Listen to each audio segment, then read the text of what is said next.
Atom ടോക്സിൻ്റെ പുതിയൊരു എപ്പിസോഡിലേക്ക് എല്ലാവർക്കും സ്വാഗതം. ഞാൻ വിജിനി ഡൊമിനിക്.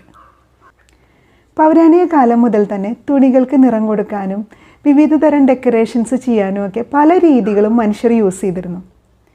അതിലേറ്റവും പ്രശസ്തമായ ഒരു രീതിയാണ് ടൈ ആൻഡ് ഡൈ മെത്തേഡ്. ലോകത്തിൻ്റെ പല ഭാഗങ്ങളിലും ഇത് പല പേരുകളിലാണ് അറിയപ്പെട്ടിരുന്നത്.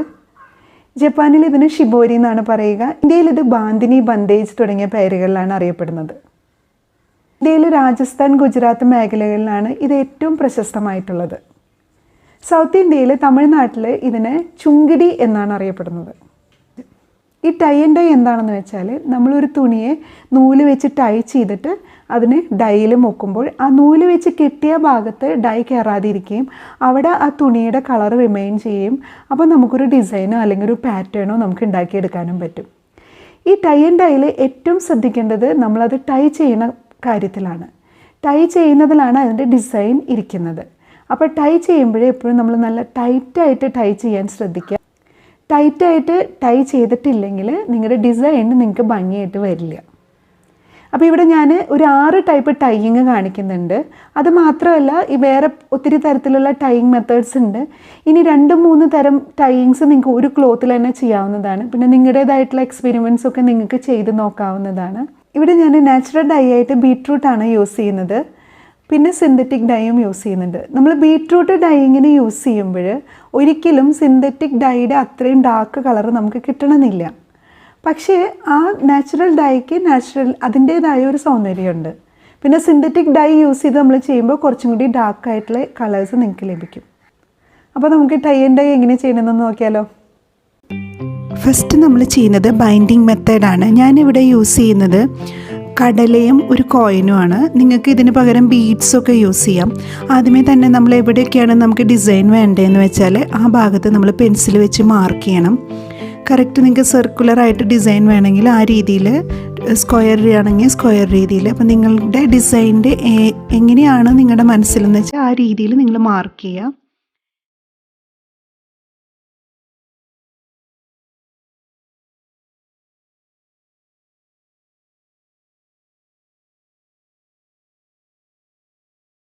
അത് മാർക്ക് ചെയ്തതിന് ശേഷം നിങ്ങളുടെ ഒബ്ജക്റ്റ് അതിൻ്റെ അടിയിൽ വെച്ചിട്ട് നൂലുപയോഗിച്ച് ടൈറ്റ് ചെയ്തിട്ട് കെട്ടുക. ഞാനിവിടെ കോയിൻ വെച്ചിട്ടുണ്ട്. മിഡിലായിട്ട് കോയിനാണ് വെച്ചിരിക്കുന്നത്. ഒരു വലിയ സർക്കിൾ മിഡിൽ വേണമെന്നുള്ളത് കൊണ്ടാണ് ഞാൻ അങ്ങനെ ചെയ്തത്. നിങ്ങൾക്ക് നിങ്ങളുടെ ഡിസൈൻ്റെ ഇതുപോലെ ചെയ്യാം കേട്ടോ.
ഇനി ചെയ്യുന്നത് ഫോൾഡിങ് മെത്തേഡാണ്. അപ്പോൾ നമ്മൾ ഈ ഫാൻ ഫോൾഡിങ് പോലെ ഒരു സൈഡ് ഓപ്പോസിറ്റ് സൈഡ്സ് ആയിട്ട് ഫോൾഡ് ചെയ്ത് വരിക.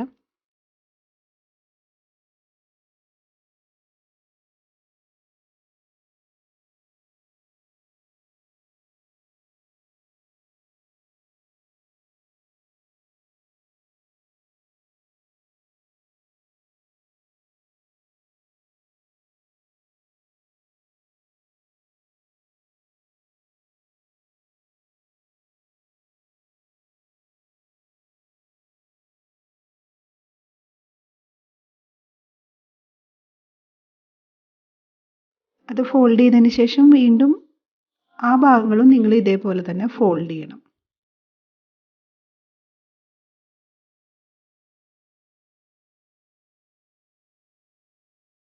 അങ്ങനെ ഫോൾഡ് ചെയ്ത് കഴിഞ്ഞിട്ട് നിങ്ങൾ ഏതെങ്കിലും ഒരു പ്ലാസ്റ്റിക് ഒരു ഷീറ്റ് കട്ട് ചെയ്തത് നിങ്ങൾ അതിൻ്റെ ഷേപ്പിന് കട്ട് ചെയ്തിട്ട് രണ്ട് സൈഡിലും വെച്ചിട്ട് ടൈറ്റ് ചെയ്ത് കെട്ടുകയാണ് ചെയ്യണത്.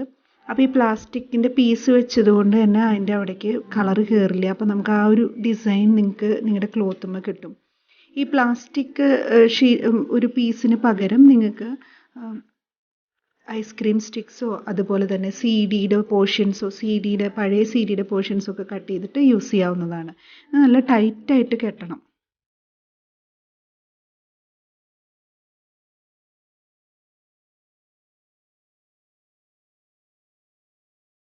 നെക്സ്റ്റ് നമ്മൾ ഒരു മിഡിൽ പോയിന്റിൽ നിന്ന് എടുത്ത് ക്ലോത്ത് ഒരു മിഡിൽ പോയിന്റ് ചെയ്ത് വെച്ചിട്ട് ബാക്കി സൈഡിലൊക്കെ കെട്ടുകയാണ് ചെയ്യുന്നത്. ഇത് സ്പൈറൽ ബൈൻഡിങ് എന്നാണ് പറയുക. നമ്മൾ സ്പൈറലായിട്ട് കെട്ടുന്നതുകൊണ്ട് ഇതിനെ സ്പൈറൽ ബൈൻഡിങ് എന്നാണ് സാധാരണ പറയുക. അപ്പോൾ ടൈറ്റായിട്ട് നിങ്ങൾക്ക് ഇഷ്ടമുള്ള പോലെ ഫ്രീ ആയിട്ട് കെട്ടാം. നിങ്ങളുടെ നൂലിൻ്റെ ഡിസൈൻസ് ആണ് ഇവിടെ കറക്റ്റായിട്ട് വരിക.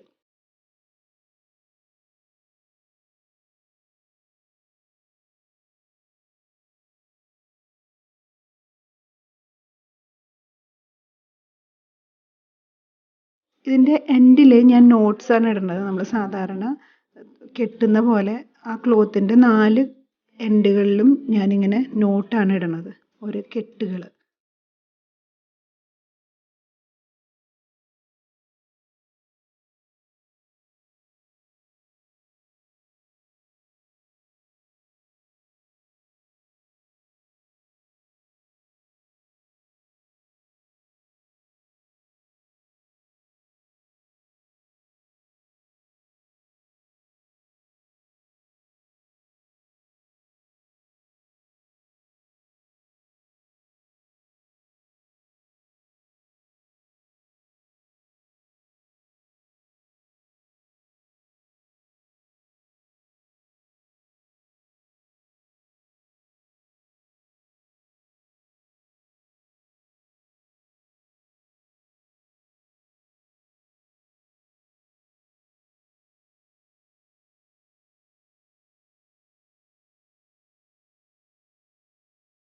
ഇനി ത്രെഡ് വെച്ചിട്ടുള്ള ഒരു മെത്തേഡിലാണ് നമ്മൾ ചെയ്യുന്നത്. അപ്പോൾ നിങ്ങൾക്ക് ഈ ത്രെഡിന് പകരം സ്റ്റിക്ക് വെക്കാം. അത്രയും നീളത്തിലുള്ള സ്റ്റിക്ക് വെക്കുകയാണെങ്കിൽ സ്റ്റിക്കുമേ നിങ്ങൾക്ക് റോൾ ചെയ്തിട്ട് എടുക്കാവുന്നതാണ്. സ്റ്റിക്കിൽ റോൾ ചെയ്യുമ്പോൾ നമ്മൾ ആ സ്റ്റിക്കിൻ്റെ മീതെ നൂല് ടൈറ്റായിട്ട് കെട്ടണം. ഇവിടെ നമ്മൾ ഈ ഒരു ത്രെഡിൻ്റെ ചുറ്റും 2 സൈഡിൽ നിന്ന് ഓരോ ത്രെഡ്സ് കൊടുത്തിട്ട് അത് റോൾ ചെയ്യുന്ന ഒരു മെത്തേഡാണ് ഇപ്പോൾ ചെയ്യുന്നത്.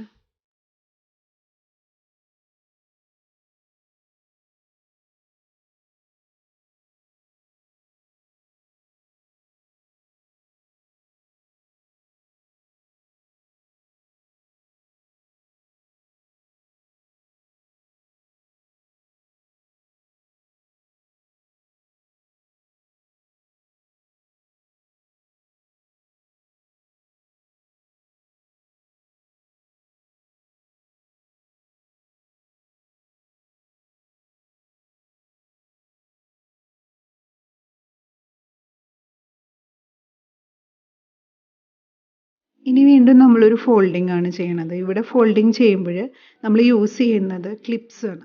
നമ്മൾ കെട്ടുകയല്ല ചെയ്യണത്, വെറും ക്ലിപ്സ്, നമ്മുടെ ക്ലോത്ത് ക്ലിപ്പും പേപ്പർ ക്ലിപ്സും ഒക്കെ യൂസ് ചെയ്തിട്ട് നമ്മൾ അതിനെ ടൈറ്റാക്കി വെക്കുകയാണ്. അപ്പോൾ ആ ക്ലിപ്പിൻ്റെ ഡിസൈൻസ് നിങ്ങൾക്ക് പ്രിൻ്റ് വരുമ്പോൾ കാണാൻ പറ്റും. നിങ്ങൾക്ക് ഏത് തരം ക്ലിപ്സ് വേണമെങ്കിൽ യൂസ് ചെയ്യാം. മെറ്റലിൻ്റെ ക്ലിപ്സ് അധികം യൂസ് ചെയ്യാതിരിക്കുന്നതാണ് നല്ലത്. പിന്നെ ഇത് നല്ല ഉറപ്പുള്ള ക്ലിപ്പായിരിക്കണം, അപ്പോഴാണ് അത് നന്നായി അമർന്നിരിക്കുകയും നിങ്ങൾക്ക് ഡിസൈൻസ് കറക്റ്റായിട്ട് വരികയും ചെയ്യുള്ളൂ.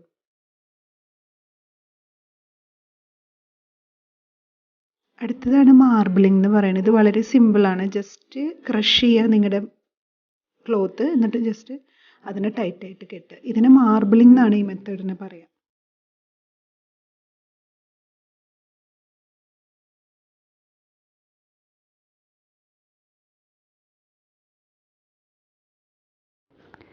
യൂസ് ചെയ്യുന്നുണ്ട്. നാച്ചുറൽ കളർ കിട്ടാൻ വേണ്ടിയിട്ട് ബീറ്റ്റൂട്ടും യൂസ് ചെയ്യുന്നുണ്ട്. പിന്നെ ഈ ബൈൻഡറായിട്ട് നമ്മൾ ഉപ്പാണ് യൂസ് ചെയ്യുന്നത്. വെള്ളം തിളപ്പിക്കുമ്പോൾ നിങ്ങൾ ഉപ്പിട്ടിട്ട് തിളപ്പിച്ച് കഴിഞ്ഞാൽ അപ്പോൾ ബൈൻഡറായിട്ട് നിങ്ങളുടെ കളർ ഫിക്സ് ആയിട്ട് ഇരിക്കും. ബീട്രൂട്ട് ചെറിയ ചെറിയ പീസായിട്ട് നന്നായി തിളപ്പിച്ചിട്ട് അതിൻ്റെ ജ്യൂസ് മാത്രമേ നമ്മൾ എടുക്കാൻ പാടുള്ളൂ. നന്നായി തിളപ്പിച്ചിട്ട് വേണം അതിൻ്റെ ജ്യൂസ് നമ്മൾ മാറ്റിയെടുത്തിട്ട് ഡൈയിങ്ങിന് യൂസ് ചെയ്യാൻ. നമ്മൾ കളറിൽ ക്ലോത്ത് ഇട്ട് കഴിഞ്ഞാൽ അത് എല്ലാവിടെയും കളറായി എന്ന് തോന്നിക്കഴിഞ്ഞാൽ നമുക്ക് അതിന് പുറത്തെടുക്കാം. പ്രത്യേകിച്ച് നമ്മൾ സിന്തറ്റിക് കളർ യൂസ് ചെയ്യുമ്പോൾ. എന്നിട്ട് റണ്ണിങ് വാട്ടറിൽ നന്നായി കഴുകി അതിൻ്റെ കളറൊക്കെ പോയതിന് ശേഷം നമുക്കത് ഓപ്പൺ ചെയ്ത് നോക്കാം.